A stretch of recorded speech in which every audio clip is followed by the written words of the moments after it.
animals orchestrate when they leave us. So we never are too late. So hi, everyone, and welcome to another episode of Unpacking Possibility. I'm your host, Traci Stein. As always, I'm so happy to be here with you today. And my guest is someone you're really going to enjoy, someone different from anyone I've ever had on the podcast. And her name is Klocke. She is a pet communicator and pet medium. And we'll get into a little bit more about what that is and all of the wonderful things she can do to help connect us more deeply and accurately and instinctively and intuitively with our beloved animals. I'm also joined by my cat, Princess. So I'm so excited for this episode today. So Anna, I want to welcome you. I am so happy you could make time for this today. I know you're a very busy lady. I was going to introduce you, but I think I would like you to introduce you because you've got such an interesting journey. Hi, Traci. Good morning. Thank you for having me here. I'm very excited to talk about animal communication because it's my passion and very dear to my heart.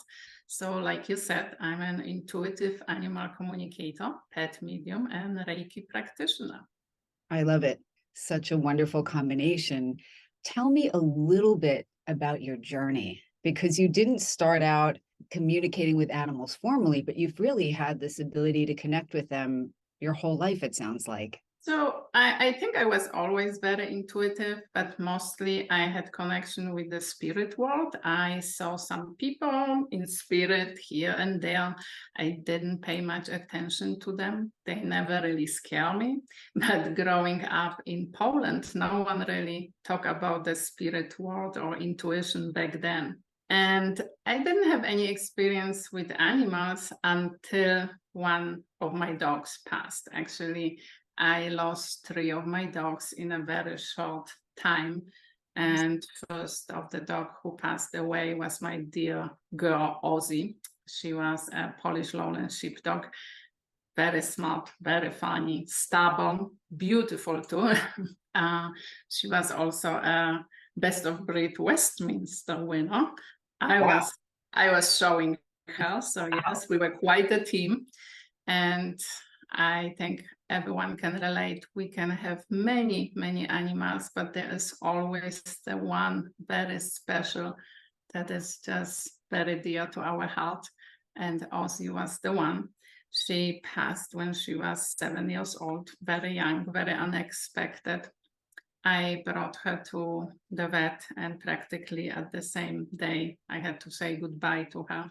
She had cancer in her nose and her throat, and I was devastated. I was in shock. I was devastated. I blame myself because how could I not see anything?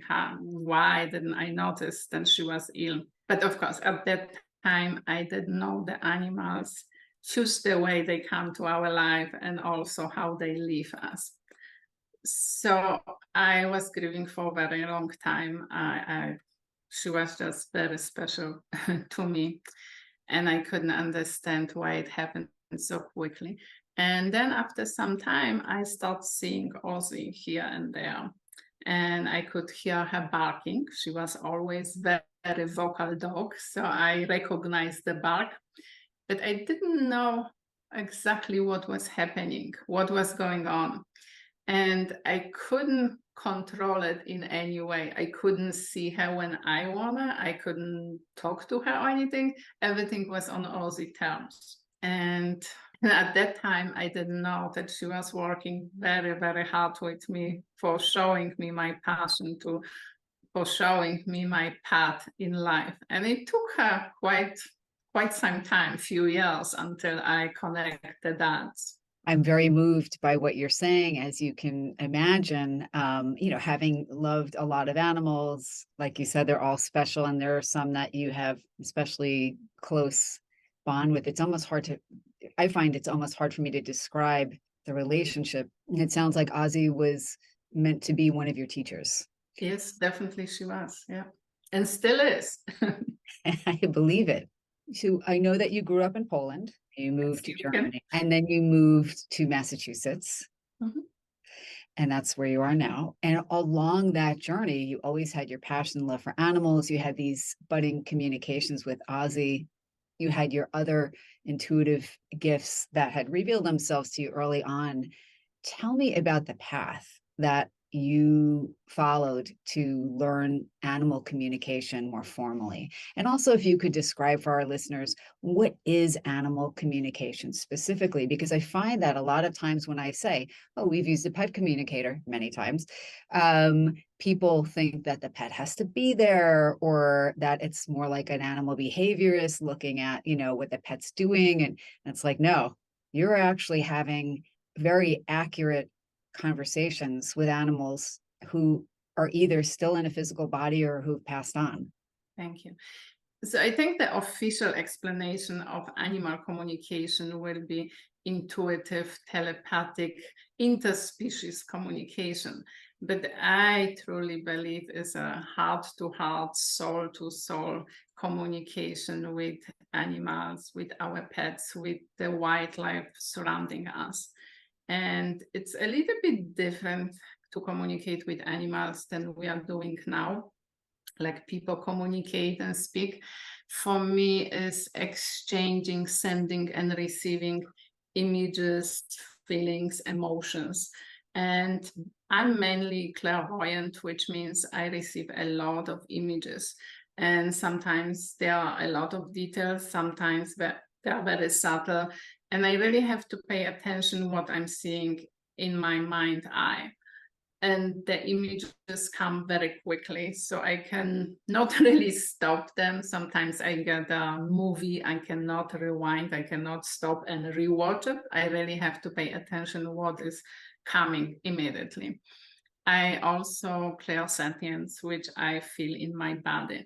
And that's the key for me, I think, because I really have to pay attention, like what hurts, what I'm feeling, if this is a fear or the happiness, or I have pain or the discomfort, and where is in the body, and that's coming from the animal.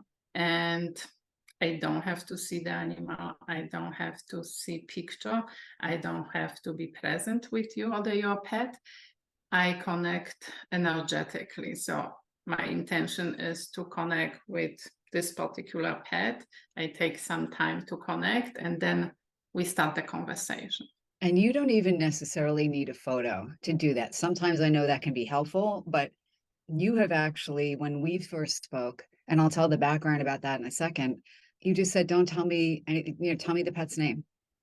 And you said, don't tell me anything else. And you described, the accurately with my different pets, the appearance, the personality, but also things that are just not Googleable at all, like the history of how they came to us, their life before they were with us, and even things that were going on in their bodies that their vets had not yet picked up that actually turned out to be true.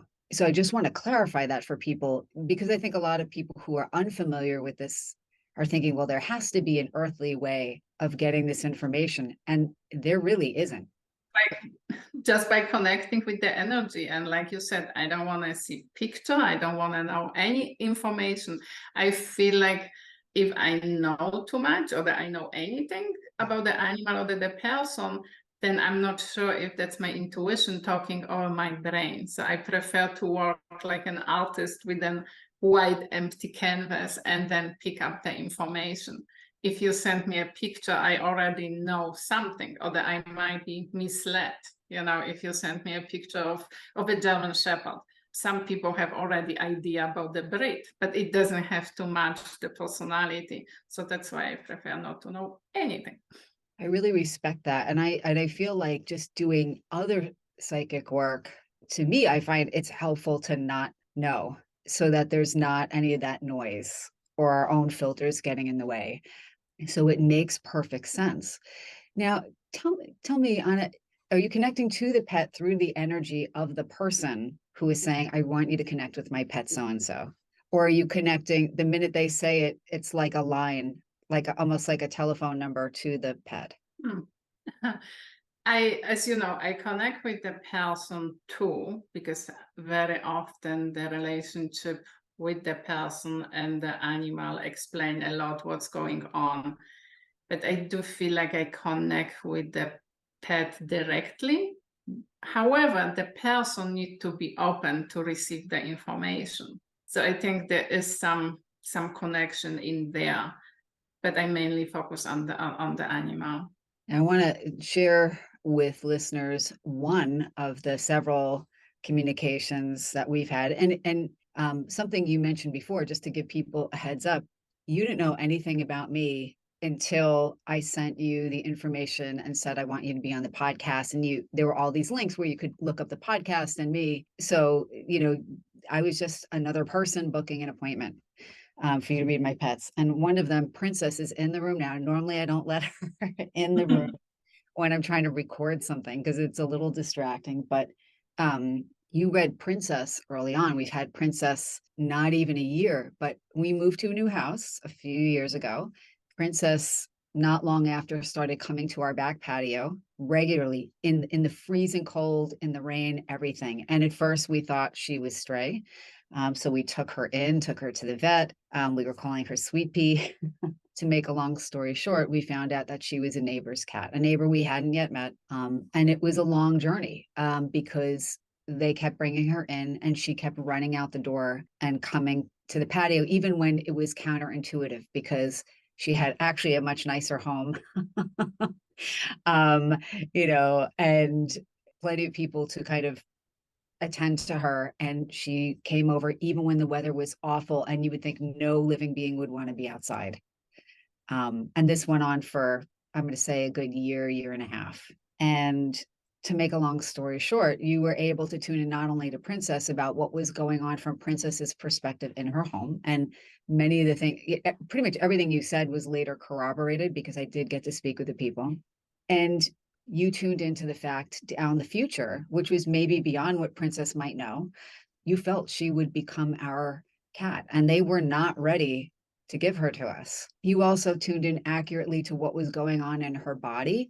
And, when we took her to the vet, it was clear that she wasn't feeling well. So I realize I'm being a little light on some of the details because I want to protect Princess's privacy and her previous owner's privacy. But, that was all with just, here's a cat, her name is Princess, tell us what you see. And you described even her eyes, which tend to be a little bit half closed looking, and her kind of small size, and her coloring. So we didn't need to, and this was not a cat I had posted about all over Instagram either. Anyway, long-winded story, but that's what the experiences are. I think when we have connected, and generally when you connect with people, you pick up on things that wouldn't be discernible through normal means. Thank you. I appreciate. I really enjoy what I do, and it's my passion. And thank you for the feedback. You always give me great feedback. Thank you for telling the story. No, not at all. And, I've referred a few neighbors to you, and one woman, her dog, and I don't know anything about her dog. I don't know what it looks like. And I don't know the neighbor well, but she was very moved by your reading because you connected with her dog who had passed away. And she said, wow, Anna really got the personality, and all these details. And it was very healing for her because her grief over the passing of this little dog, had remained. Yeah, it's always difficult for people, and I think I give them some hope. Then we can connect with the pets who passed on, and that's possible. That's what I'm doing, and I really enjoy this part too because I don't want to say I heal people, but give them a comfort. And the way I always try to explain how they can communicate, how they can connect, or how to look for a sign and recognize the sign. So it's very important, I think, for the grieving and healing process of losing a pet. Absolutely. I've always wanted people to understand myself, and I'm not an animal communicator. I've had many instances of communicating and picking up on things with my own animals and other animals, but I am not a communicator. I'm not where you are. I don't think that's my path. But, something that I've known from, my own feelings and working with you and working with other pet communicators. I want to give a shout out to Shalini Bosby-Shell, who is a close friend and we used for years. And we actually found you because Shalini wasn't available when my cat Sebastian ran out and was missing for 2 days. And I feel like it's just a blessing to have expanded, our world and for us to have made a connection.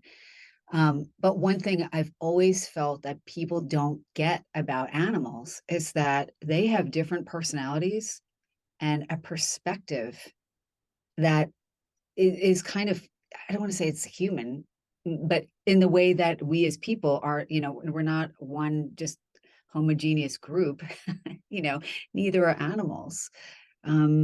And I'm wondering if you can talk a little bit about that, because I'm thinking a lot of times people, even who love their animals, they're maybe I'm thinking like a psychologist too much, but they see them as objects that are good or bad, pleasing or not pleasing, rather than seeing them from the inside out, in this really empathic way. So I'm wondering if you can talk a little bit about what you've noticed from animals or what you have found that animals want us to know.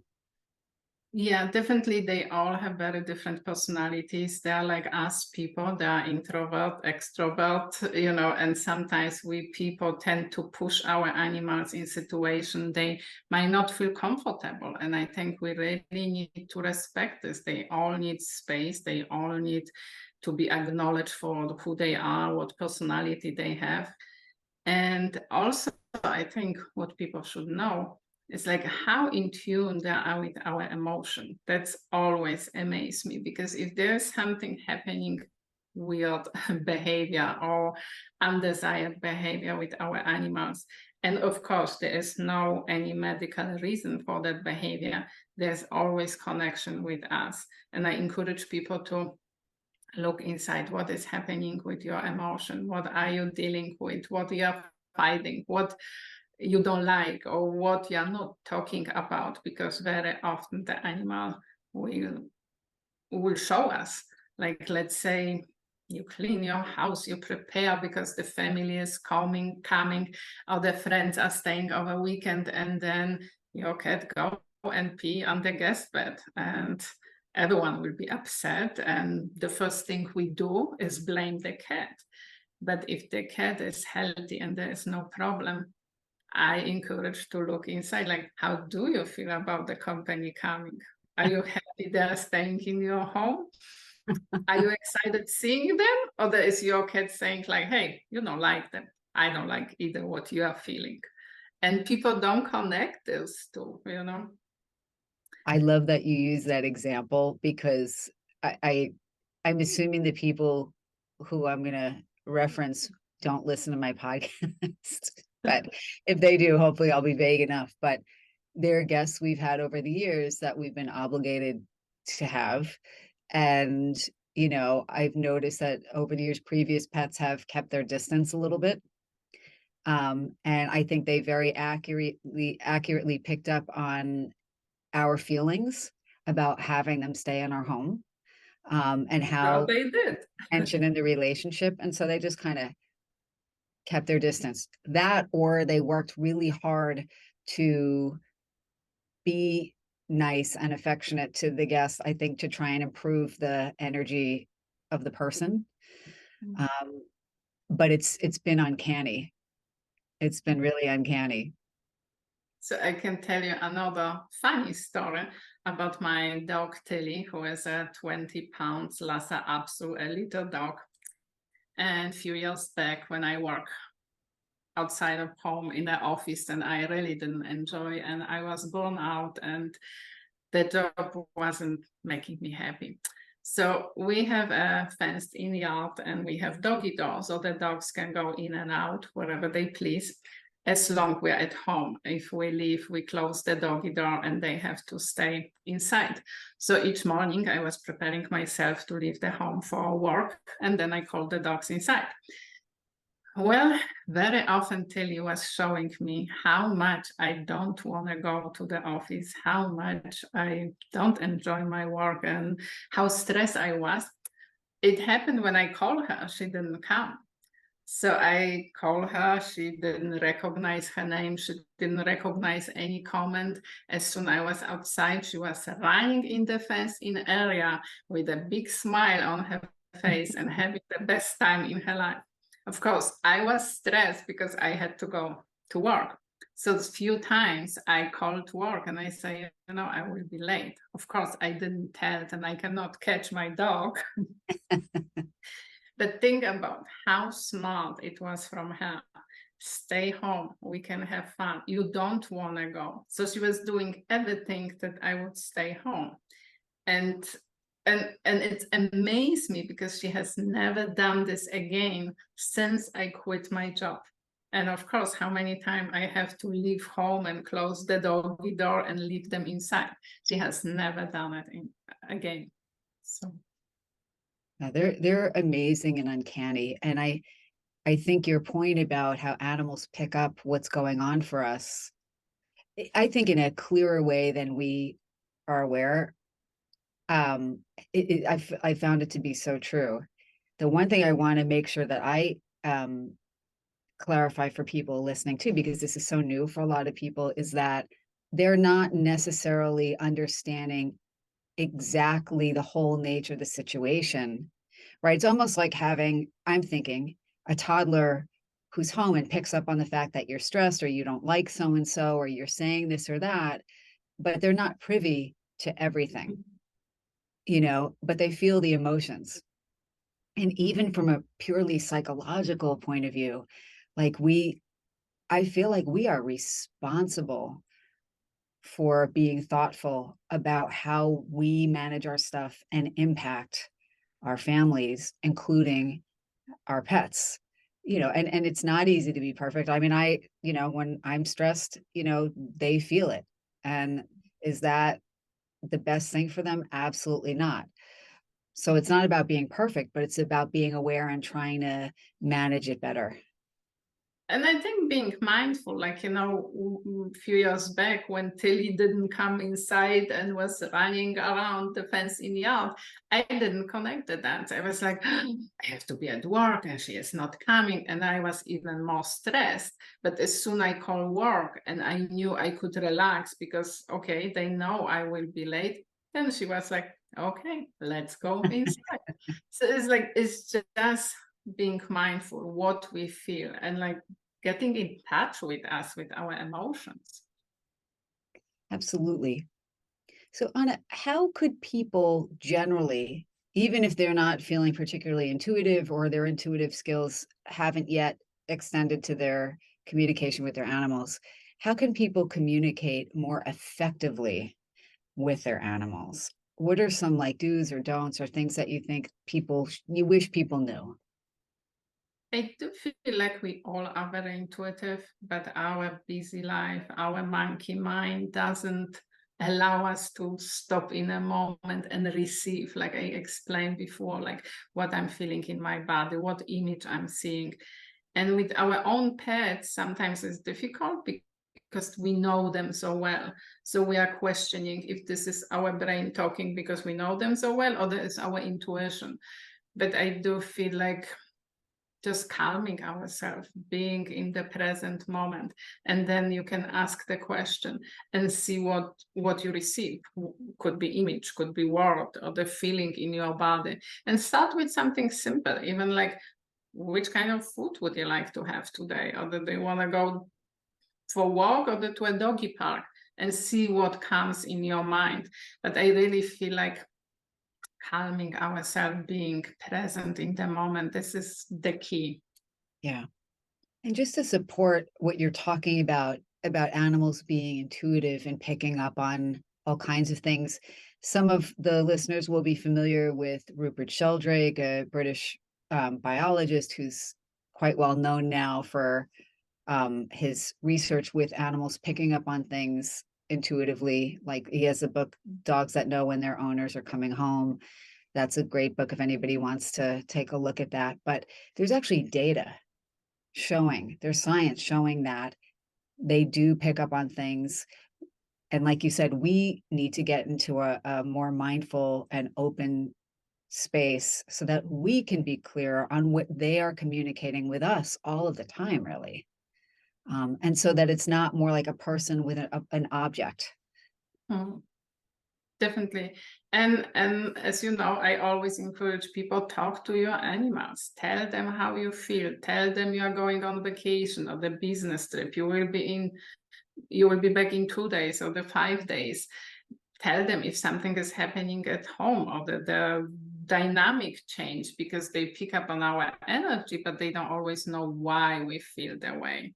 So I always encourage, talk to them like you would talk to a small children. Don't make it big deal, just simple, but let them know what is happening. Absolutely. It's something that in terms of learning for us, the non-animal communicators of the world, which is most people, but we want to do better, right? So something I learned a long time ago, or heard from Shalini Bosby Shell, again, who we've probably known for like 20 years now. But one thing she would always say is, be careful with our language, because our language shapes the movies in our minds and our energy, and that's what animals are tuning into. And she would always say, don't, in English, it's so loaded with negatives. So um, don't bark, rather than, she said, that's not helpful. Be quiet sends the image that we want from them. Or be calm, not, stop acting out, Mhm. So framing using positive language that, like you said, is simple and paints a clear picture, sounds like it's much easier for an animal to understand what we mean. Yeah, definitely. And like the example you gave, I always talk about don't jump on the sofa. The image we are sending is a dog on a sofa or cat on a sofa. But if we say stay on the floor or the stay on the carpet, that's a very different image. You see, that's the animal on the carpet. Absolutely. And honestly, even with a small child, I would recommend to somebody to say, emphasize what you want them to do, because Yes. it's much clearer to understand. Anna, can you talk a little bit about what it feels like to communicate with an animal who's passed away versus an animal who is in the physical now? Like your process, or if there's anything that feels different or not? Actually, for me, there is not much difference because they, like I said, I connect with the energy, and even though they're in spirit, I pick up about the personality or the why they passed or the illness or the what they enjoy in life and about. So for me, I don't feel much difference, to be honest. So maybe other communicators feel the difference, but for me, it's not really much. Actually, what I've heard from both people who are formal animal communicators and just other intuitives who can connect with animals or their situations is that, and actually it's this way with people too. Sometimes it's very hard sometimes to tell if someone you don't know is in a body or not, because their energy is still alive. And so it can be hard to tell. I've heard from other people that it can be hard to tell, like if an animal is missing, if it's alive or not, because again, the consciousness is what you're connecting to, and that's still there.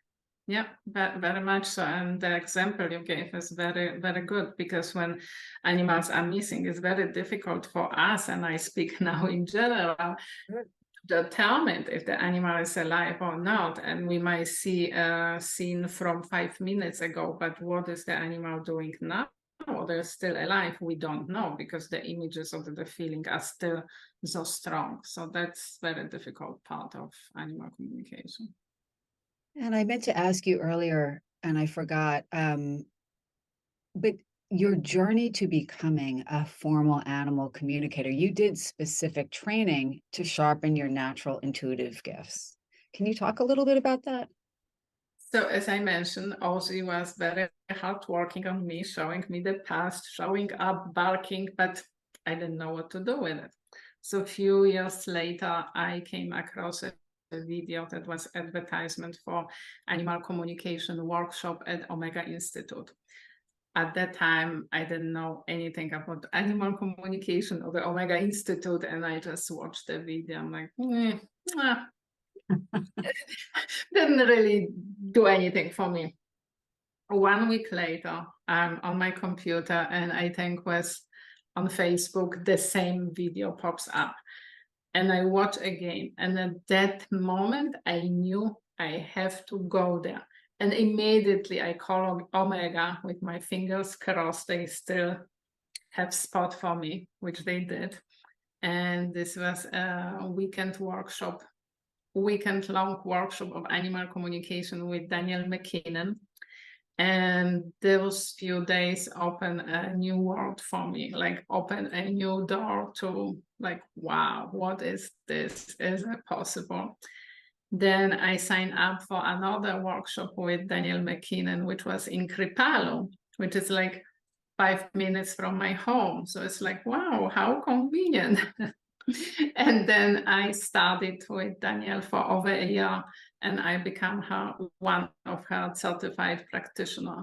And of course, I took other workshops with different animals, communicators like Dr. Kara Gabins, John Renkwet, and Tammy Billups, Dr. Stephen Farmer, everything that is connected with animal communication, intuitive work. I took some classes in mediumship, and recently I attended a medical intuitive with Tina Zion in Omega Institute again. So I feel like I've become a lifelong student of intuitive work. And beside all those great people I'm learning from, there are, of course, all the animals I'm connecting with, because I do feel like I give a reading and I receive a reading, because there's always a lesson, there's always something for me as well. Absolutely. And I love that you are talking about, continuing your formal journey of learning, because, you are naturally intuitive. Even if you didn't do that, you would still have the ability. But, the practicing, it's key for anything, right? Like if you want to be a great musician versus a very good musician, it's the practice and the ongoing education. I think it's so great. And I think it's important that people know that this is a discipline. Yeah, and I feel like from everyone I can learn always something to add my intuitive toolbox. People have different perspective, different experience, different way of communicating. So I really like to learn this and be with the same-minded people is amazing too. And just a quick note for people, Dr. Stephen Farmer is one of the people who has animal spirit cards, and the books. They're really interesting, and the symbolism of different animals. He talks a lot about. Here's something interesting. I don't know, and you may not have thoughts on this, but lately I've been seeing a series of animals that when I look up the symbolism, there's a lot of overlap. Hawks, turkey vultures, butterflies, and actually a blue heron. And granted, I live in an area where there's a lot of wildlife, but the blue heron maybe flew within 15 feet of me twice. And I don't know if it's the same one, and 2 different days, 2 different areas in my neighborhood. A turkey vulture flew. They never fly that low. It must have been 10, 12 feet in the air tops, and maybe 15 feet in front of me while I was walking my dog Zelda. And just a lot of them coming closer. So I feel like there's probably a message I'm supposed to get from the universe. And I know about like change, transformation, rebirth, all that. Maybe spreading your wings, opening your wings, like you mentioned the blue heron. That's a huge bird with a lot of, the wings being very long. Yeah. And the hawk you mentioned, it's like different perspective, different point of view. But yes, absolutely. And I would encourage you also to pay attention, like, again, how did you feel when before you saw all the different animals or the birds, or were you pondering on something? Should I be doing this, or should I be going there, or what should I prepare for work or something? So there might be a message, and especially if the animals come very close to us, like we stop for a moment. It's like, wow, this was beautiful. The wow, this was scary, or that we really need to pay attention to. Yeah, I mean, and you just mentioned that if they come really close, I mean, that's the thing. Turkey vultures don't come that close to people. I mean, it was startling. Same with the blue heron twice. And the butterfly, I mean, really looked like it was going to touch me a few times. Um, so I really do think it's kind of like, okay, wake up and pay attention, because these were atypical things for these animals to do, or Yeah, atypical behaviors. yeah, I have recently two snakes launching or sunbathing on one of the shrubs in the front of my house. It started with one, then was another one. I'm like, that's like shedding old belief system, old weight and transformation as well. And because there are two, it's about relationships. So they have been showing up again and again. And I think I do have some work to do. So interesting. And I want to be mindful of your time, but I keep having these questions pop in my mind. So because, again, as I mentioned, I've had deep connections with animals my entire life. They have been more than just animals. I felt that they have been guides, souls that I've known before. Um, I'm wondering if you can talk a little bit about, do we have animals come to us that we have known before in this life or another life, where there is a soul connection? Definitely there's soul connection, and I feel like we sign a contract, soul contract with our animals who come in our life. And it feels when we have this strong feelings, like you said, like, oh, I saw the animal before, or I know the animal so well. I do feel like, yeah, there is something we can learn from it, or that they come to our life on purpose. And that's why we have such a strong connection, because our souls are connected, because they met already somewhere. And that's like a lesson for us. And and I feel the same with people. We meet so many people, and some come and goes, but some stay with us. It doesn't have to be in physical form, but in our heart or the mind, and we have a strong connection. And the same as with animals, definitely. Absolutely. I'm laughing because usually Princess fights to get in the room with, there's a few people I see for psychotherapy, and if she gets to run downstairs before I shut the upper door, she will be meowing and, clawing at the underside of the door. Now she's here just kind of sleeping in the corner, not really sleeping, just listening. Sometimes she's like jumping on the chair. I thought she might be doing that today. So today I was like, you're allowed to come down today. She is part of the show. You talked about her before. I know. And honestly, I felt a very strong soul connection. I just thought, I know you, I know you. And she was looking from the outside of this patio door in and putting her paw there, even though we have other animals. And that's so unusual. She like, I have to come in. And honestly, kept us up for about, well over a year.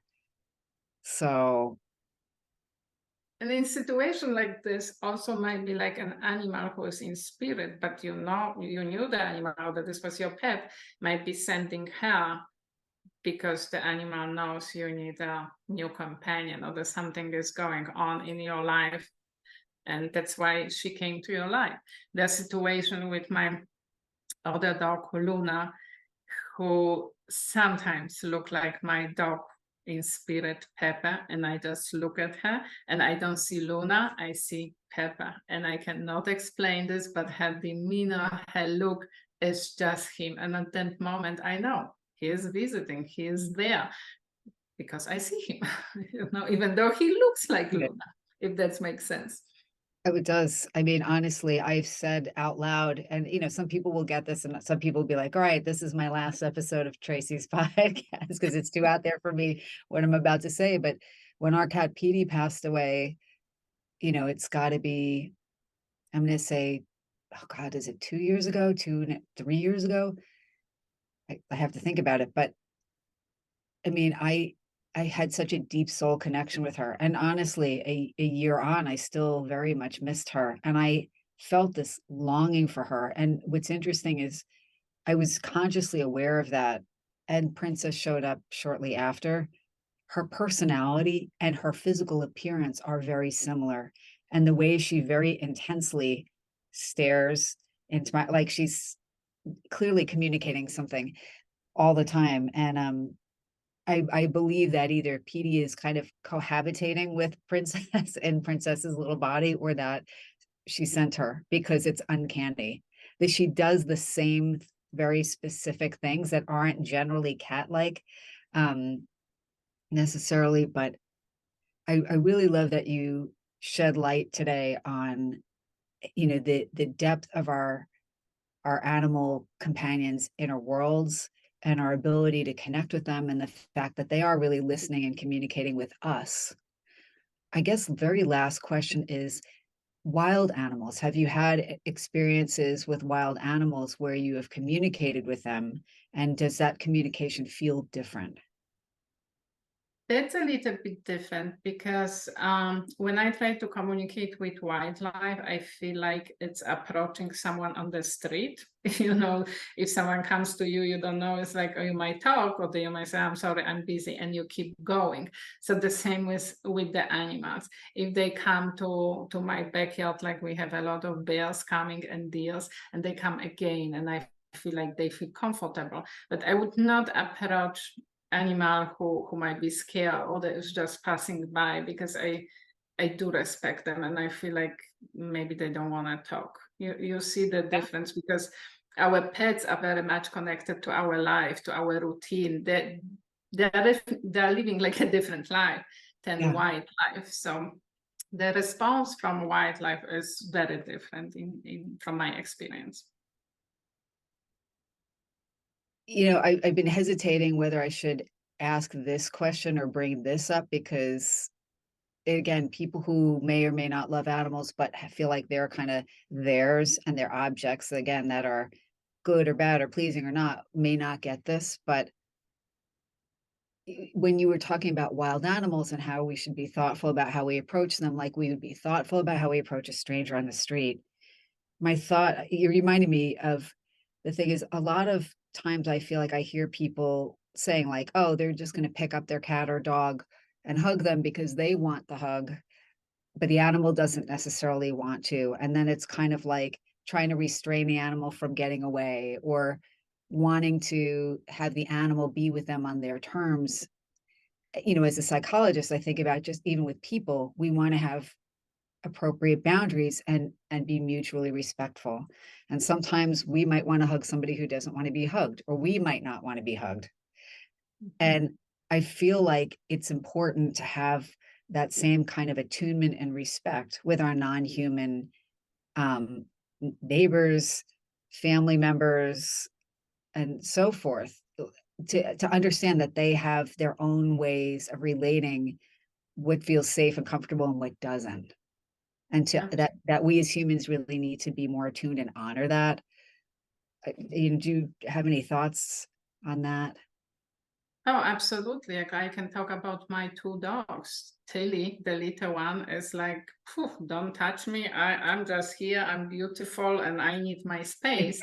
And my other dog, Luna, is like all over everyone, us, or the if company comes, like she has a very different personal space.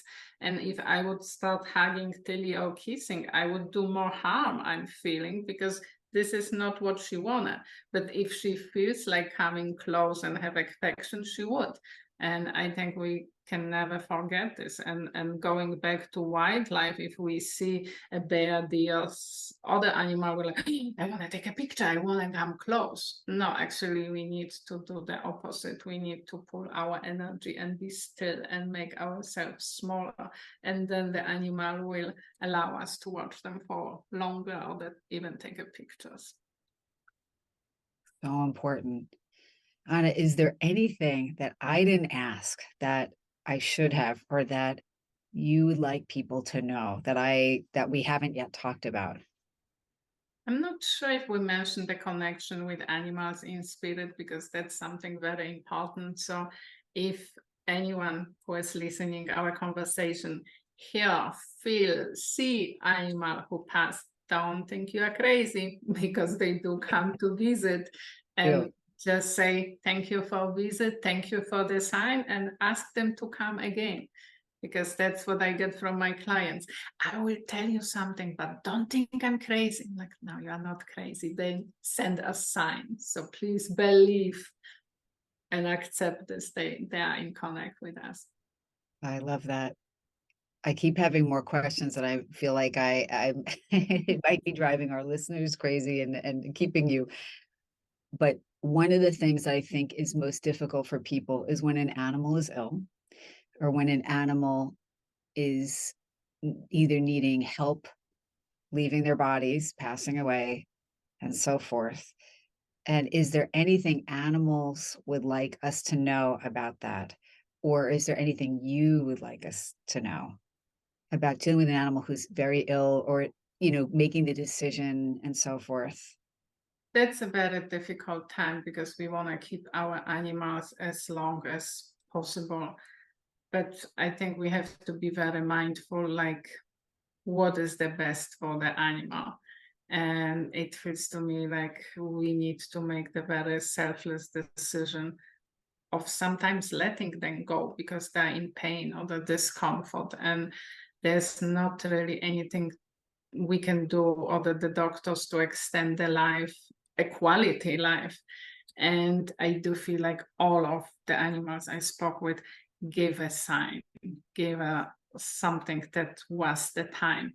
If we are talking about animal who is ill for a long time, they will give us a sign, either a look or the touch with a paw.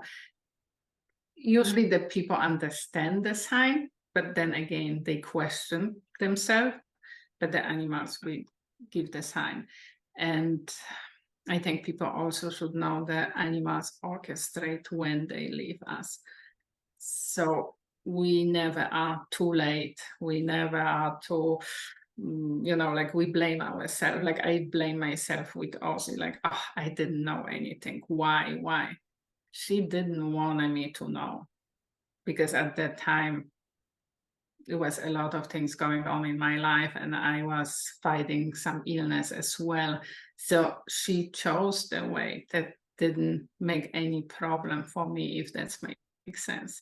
Even though it was very difficult for me, but it was her way of choosing the best way to exit my life and then stay with me and teach and show me my path to animal communication. That makes sense. Absolutely. And again, you can see I'm very moved by what you're saying, having been down that road. And I feel so privileged for, you know, knowing about this. There's so much more to our animals and our life with them and their spirits and this world in general. And I feel so privileged to have met you and that you agreed to come on the podcast, truly, because I think this is going to be so helpful for so many people to know. Because we can always, like you said, continue learning and open our hearts and do better. So I really thank you so much. Where can people learn more about you if they want to find more out about you and your work and how to connect with you? I would invite everyone to go to my website, which is annaklocke.com, ANNAKLOCKE.com. I also have a Facebook and Instagram with the same name, Anna Klocke Intuitive. And I'm just starting on TikTok, which is not my biggest fan. I'm taking baby steps there, but definitely on my website, on Facebook and Instagram. I love it.